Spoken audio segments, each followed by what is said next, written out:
Belonia JB স্কুলে গাছ কাটাকে ঘিরে শুরু হয়েছে বিতর্ক, আর সেই বিতর্কের কেন্দ্রবিন্দুতে উঠে এসেছে তৃতীয় শ্রেণীর এক ছাত্রীর সরল প্রশ্ন, ম্যাম, সব গাছ কেটে ফেললে আমরা নিঃশ্বাস নেব কিভাবে?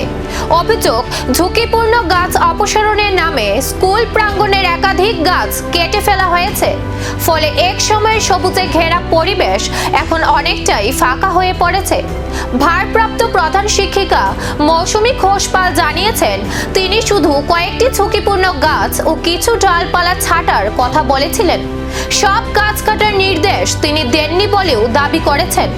অন্যদিকে প্রশাসনের পক্ষ থেকে জানানো হয়েছে, কাউন্সিলরের আবেদনের ভিত্তিতেই বন দপ্তরের সহযোগিতায় গাছ অপসারণের কাজ হয়েছে।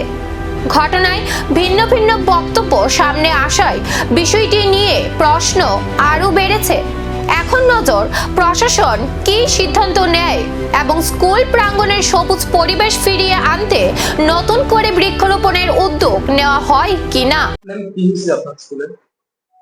স্কুলে আমি একদিন কাউন্সিলর, তো আমার স্কুল কমিটির মেম্বার, একদিন বলছিলাম আর কি আমার স্কুলটা অন্ধকার হয়ে দিছে, দিলে একটু পারলে আমার স্কুলটা গাছের ডাইলা টিলা দিয়ে একটু সারাই আমার স্কুলে একটু পরিষ্কার করে দিয়ে। তো ম্যাডাম যথারীতি তাই না রাজি হয়েছে, বলছে ঠিক আছে। মাসখানেক আগে এসডিএম অফিস থেকে লোক আইছে, লোকাইয়া আমার ডাকাইছে,